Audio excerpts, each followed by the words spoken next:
ताकत है वोट, हमारी अपील कि जरूर जाएं और वोट दीजिए। और शुरुआत करेंगे बुलेटिन की। हमारी चर्चा लगातार जारी है, हमारे साथ एक बड़ा पैनल जुड़ा हुआ है, लेकिन इस वक्त की बड़ी खबर, आरोप और प्रत्यारोप आज सुबह से ही लग रहे हैं।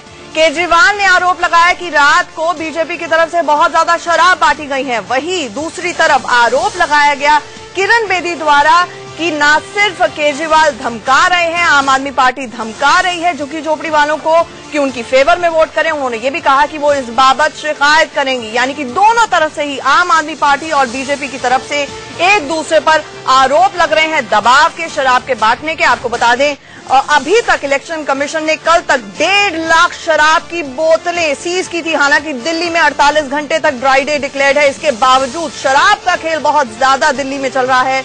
कहीं न कहीं बड़ा सवाल भी यहां पर खड़ा होता है। केजरीवाल ने शराब बांटने का आरोप लगाया बीजेपी पर, वहीं दूसरी तरफ आप पर, झुग्गी वालों पर दबाव डालने का आरोप। किरण बेदी ने तो बाकायदा वहां पर मौजूद जो झुग्गी झोपड़ी वाले थे वो धमकी की बात कह रहे थे। किरण बेदी ने कहा इसकी शिकायत होनी चाहिए, जांच होनी चाहिए। दिल्ली में शराब और पैसा खूब बटा है, तो मेरी दिल्ली के सभी लोगों से अपील है, उन्हें पता है कि किस पार्टी ने बांटा है, किन पार्टियों ने बांटा है।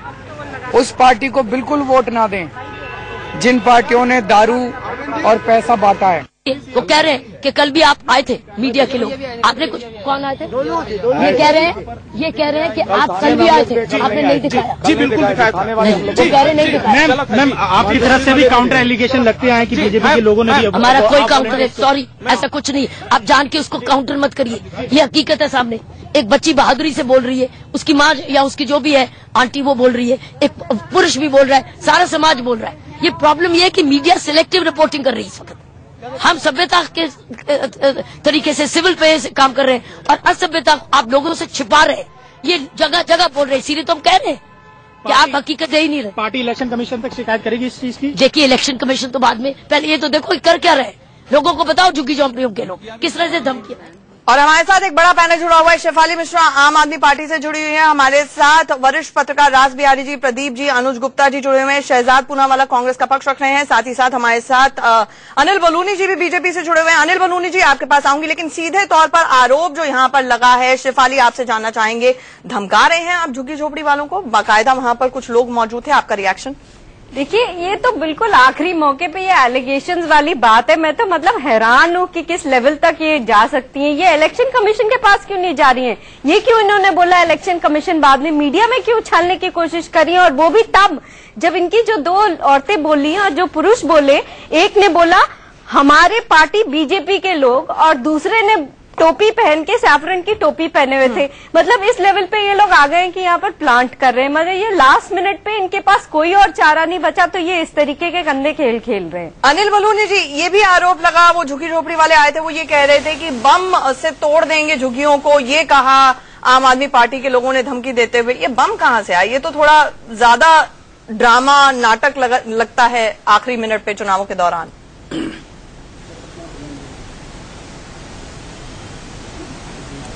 नहीं देखिए आंचल जी, मैंने भी देखा जो बयान टीवी पे, टेलीविजन पे, आपके चैनल पे दिखा रहे थे। वो एक बेचारी बड़ी गरीब और ग्रामीण थी, महिला थी। उन्होंने जो अपने शब्द थे उन शब्दों में कहा, उनके शब्दों को बहुत पकड़ी है। लेकिन निश्चित तौर पे आम आदमी पार्टी के लोग अब गुंडाई भी कर रहे हैं, बदतमीजी भी कर रहे हैं, पैसा भी बांट रहे हैं, शराब भी बांट रहे हैं, सब कुछ कर रहे हैं। और जो जिस तरीके से आंचल जी, एक तो बात आवाज इको हो रही है, जरा इसको प्लीज ठीक करा लीजिएगा। अगर कर रहे हैं तो इलेक्शन कमीशन आवाज एक हो रही है, हम उसको दुरुस्त कराने की कोशिश करते हैं। अनिल जी फिर आपके पास आती हूँ। हमारे साथ हमारे सहयोगी अजीत श्रीवास्तव भी इस वक्त जुड़े हुए हैं। अजीत, आपसे जानना चाहेंगे, आरोप और प्रत्यारोपों का दौर इस वक्त जारी है, लेकिन किस तरह का उत्साह वोटर्स में देख रहे हैं, हमें पहले ये बताइए, और हवा का रुख किस तरफ है? देखिए साफ तौर पर है, मैं नई दिल्ली असेंबली की तरफ हूं और जैसे यहाँ पे अरविंद केजरीवाल खुद आए थे, लेकिन जो हवा का रुख है, जो मेरी सुबह से लगातार 8 बजे से और अभी तक की तस्वीर मैं बात करूं, जो मेरी लोगों से बात हुई, अभी तक अगर हम बात करें तो 40% लोगों का यही मानना है कि वो झाड़ू की तरफ है। और साथ में वहीं अगर हम कहें तो 10% कांग्रेस की तरफ है, बाकी जो है वो बीजेपी की तरफ रुख अपना बता रहे हैं। लेकिन अभी धीरे धीरे जिस हिसाब से मतदान होगा, जिस हिसाब से लोग निकलेंगे, क्योंकि यहाँ पे जो क्लास है एलिट क्लास भी है और वो लोअर तमका भी है, जो कि झोपड़ी के लोग भी यहाँ पे मतदान करने आ रहे हैं। जो लोग काफी बेसोट माने जाते हैं, चाहे वो कांग्रेस के हों, चाहे आम आदमी पार्टी में, अब वो शामिल हो चुके हैं। अजीत तो कह रहे हैं कि 40% आम आदमी पार्टी की तरफ, 10% लोग कह रहे हैं कि वो कांग्रेस की तरफ हैं और बाकी 50% बीजेपी की तरफ अजीत श्रीवास्तव ने किया।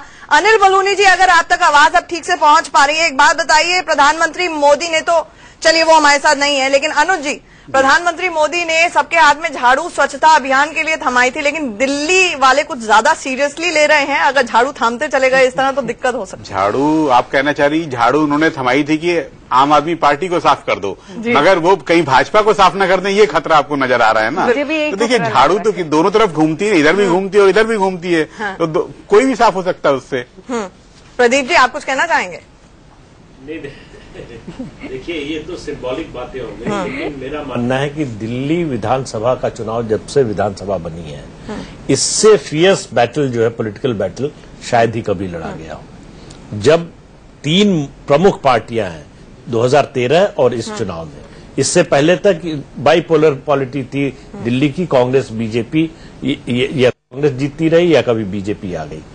पहली बार त्रिकोणीय संघर्ष 2013 में हुआ, लेकिन इस बार कांग्रेस पार्टी जो 15 साल सत्ता में रही, वो इस बार सत्ता की दौड़ में नहीं है।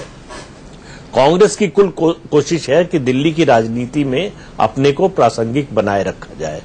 और इन दोनों पार्टियों में अगर आप माहौल देखकर, जो सड़क पर लोग बोल रहे हैं, उसको देखकर अंदाजा लगाना चाहें, तो लगता है कि आम आदमी पार्टी सबसे आगे है। शहजाद, आप रिएक्ट करें और उसके साथ ये भी हमें बताइएगा, एक मास्टर स्ट्रोक अरविंद केजरीवाल की तरफ से खेला गया। उन्होंने शुरू में ही कह दिया कि कांग्रेस को वोट डालना मतलब अपने वोट को व्यर्थ करना, कुएं में डालने के बराबर।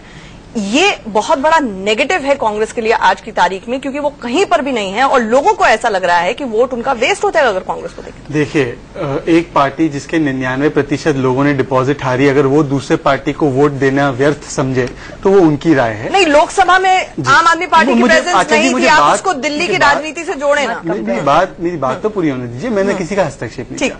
पहली बात तो इसमें एक अहंकार की दिशा भी दिखती है हमें कि ये इतने अहंकारी हो गए कि दूसरी पार्टी जो 125-30 साल पुरानी पार्टी उसको वोट ना दे, ऐसे कह रहे हैं। छोड़िए इस बात को, ये हमारे प्रतिद्वंदी, हम भी यही कहेंगे उनके लिए। पर मुद्दे की बात ये है कि आप लोग सैंपल उठाते हो या आपके पत्रकार किसी लोग से पूछते हो, उससे आकलन करते, अच्छी बात है। 70,000 वोटरों का दिल्ली कंटोनमेंट में चुनाव हुआ, उसमें कांग्रेस के 11% वोट बढ़े, बीजेपी के 15% घटे, आपके 3% घटे, तो उसको आप मापदंड नहीं समझते। प्रदीप जी की एक निजी राय, आपके रिपोर्टर की निजी राय, कुछ सर्वे में उठाए गए कुछ सैंपल को आप लेते हो, तो 70,000 वोटरों का जो वोट पड़ा है वो भी उस इलाके में जिसमें बीजेपी का कब्जा था। सब गलत है शहजाद, अपने आप को कांग्रेस कितनी सीटें दे रही है? आप कितनी सीटें दे रहे हैं अपने आप को? मैंने कतई ही नहीं कहा कि सब गलत, मैं कह रहा हूं कि कभी कभी ये चीजें सही करने के बावजूद भी सही नहीं बैठती। जैसे महाराष्ट्र में आपने 1 लाख लोगों का किया, नहीं सही दी बैठी, झारखंड में, जम्मू कश्मीर में, तो आप इस तरीके से मत कीजिए कि कांग्रेस नहीं है रेस में। मुझे एक और बात कहनी है, मुझे एक वाली सरप्राइजिंग फैक्टर रहेगा कांग्रेस इस चुनाव में, क्योंकि अब जो तमाम सर्वे बोल रहे हैं उनमें कुछ बढ़त मिलती दिख नहीं रही है, बल्कि घटोतरी हो रही है। तो कितना बड़ा सरप्राइजिंग फैक्टर रहने वाला है कांग्रेस? कांग्रेस जो है काफी अच्छी सीट्स आएंगी, क्योंकि पब्लिक ने जो है आम आदमी पार्टी को आजमा लिया। उन्होंने पाया कि पूरे साल कोई काम नहीं हुए, सरकार नहीं बनी भी तो 49 दिन बनी, उसके बाद वो छोड़ के चले गए। दिल्ली जहाँ थी 1.25 साल पहले, आज वहीं खड़ी है। जहाँ पे लास्ट ईंट लगी थी वो वहीं, उसके बाद आगे ईंट नहीं लगी, कोई डेवलपमेंट नहीं हुई है। तो सबका जो है भ्रम टूट गया है। अब वो चाहते हैं कि ऐसी सरकार आए जो कि गवर्नमेंट चला सके। तो वाले साहब, इस बार लक्ष्मी नगर की जनता क्या कह रही है? पिछली बार जो हुआ था, इस बार क्या होना चाहिए? देखिए, लक्ष्मी नगर की जनता ने डेफिनेटली मिस किया, क्योंकि एक तो दिल्ली में सरकार नहीं बनी, वैसे काम नहीं हुआ। दूसरा, विधायक साहब से वो छोड़ के चले गए, वो नहीं आए, तो यहाँ तो कोई पूछने वाला ही नहीं था। यहाँ तो हर एक आदमी को दिक्कत ही दिक्कत है, कोई भी दिक्कत है तो कहाँ जाए, ये समस्या सामने आती है। एक सवाल है कि अजय माकन साहब ने आज कहा है कि हम न किसी को समर्थन देंगे न किसी को समर्थन लेंगे। क्या पॉसिबिलिटी लग रही है कि आपकी सरकार बन सके यहाँ कांग्रेस की, या फिर हंग असेंबली भी लग रहा है कि हंग असेंबली? वैसे एक पॉसिबिलिटी है कि हंग असेंबली हो, परंतु ये भी पॉसिबिलिटी हो सकती है कि कांग्रेस की सरकार भी बन सकती है।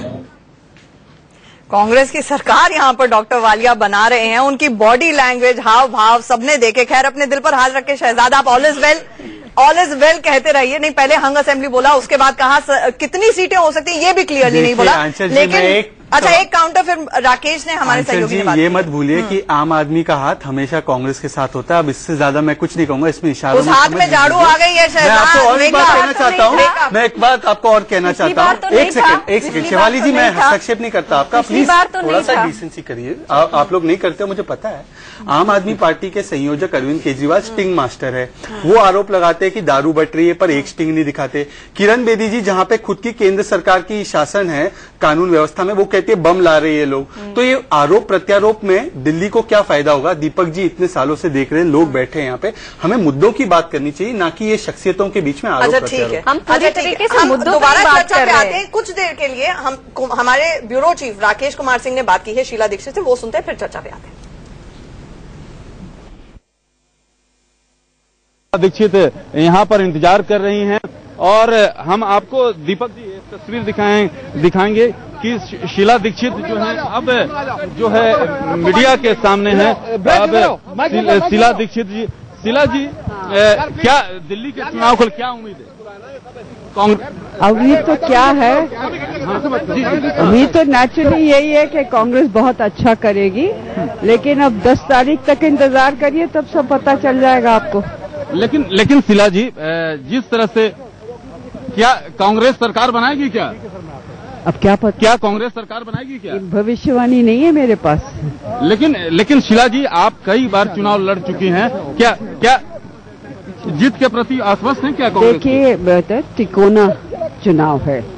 तिकोना चुनाव में किसको कितने आएगा, कौन सरकार बना पाएगा, वोट 3 जगह डिवाइड हुआ है। नॉर्मली होता था बीजेपी और कांग्रेस के बीच में, तो आसान होता था। अब की बार कहना और अंदाजा लगाना मुश्किल है। कांग्रेस का भविष्य किस तरह से देखती हैं? कौन सरकार बनाएगा? कौन सरकार बनाएगा? देखिए, कांग्रेस का भविष्य आपने पूछा, बिल्कुल उज्जवल रहेगा। बहुत दफा कांग्रेस को मार पड़ी है, नीचे हुई है, लेकिन हमेशा उठी है।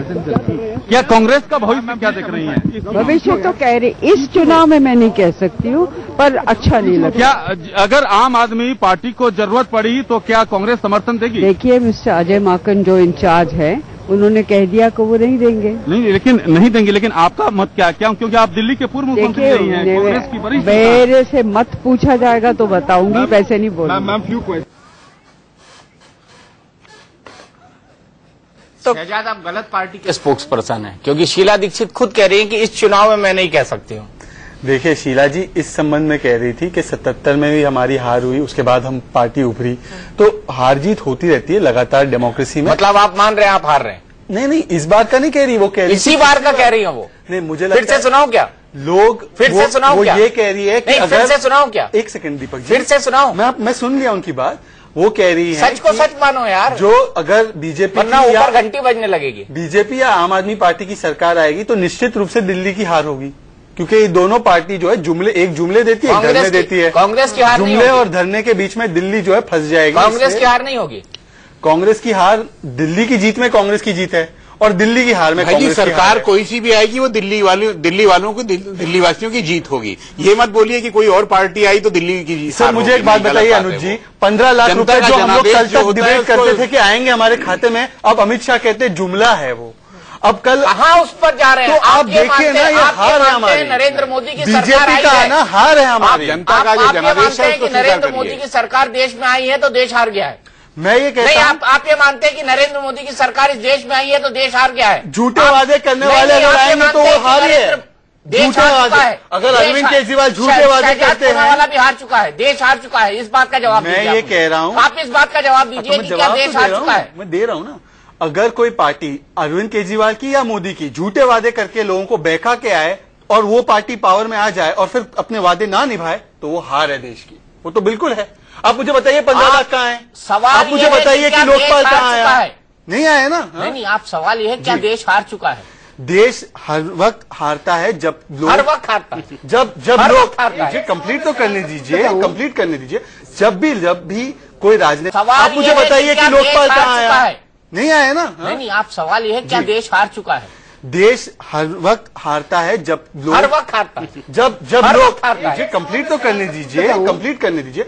जब भी कोई राजनीतिक दल झूठे वादे करके लोगों को बहका के, शायद कम्युनल लाइंस पे या ऐसे वादे करके जो कभी पूरे नहीं कर सके, अगर वैसे वादे करके सत्ता में आता है तो मुझे लगता है कि देश के लोगों को निराशा होती है, लोकतंत्र हारता है लोकतंत्र ऐसे झूठे वादों से। एक सवाल पूछ लेता हूँ, दिल्ली में कांग्रेस की 15 साल सरकार रही जी, कांग्रेस ने ऐसे कौन से वायदे पूरे कर दिए कि आप बता दीजिए। मैं आपको बताता हूँ, 15 साल में एक भी बार चुनाव नहीं हुआ, 3 बार चुनाव हुआ है ना। हर 5 साल में हम गए तो हम लोग क्या बेवकूफ थे, हमें वोट दे रहे थे। ठीक है, तो मतलब लोग बेवकूफ है। आप कह रहे हैं लोग बेवकूफ है, जो दूसरे को जिता देंगे। लोग अब बेवकूफ है जो दूसरे को जिता देंगे। लोग अब बेवकूफ है जो दूसरे को जिता देंगे। अब देखिए ये ऐसे बन रहा है कि एक तरफ वहां से मुझे जवाब देने दीजिए। अच्छा, आपको जवाब देने दूंगी, मौका दूंगी, लेकिन एक ब्रेक के लिए माफ कीजिएगा, रुकना पड़ रहा है। तुरंत लौट रहे हैं, हमारी ये चर्चा लगातार जारी है, गर्मा गर्म बहस लगातार जारी है।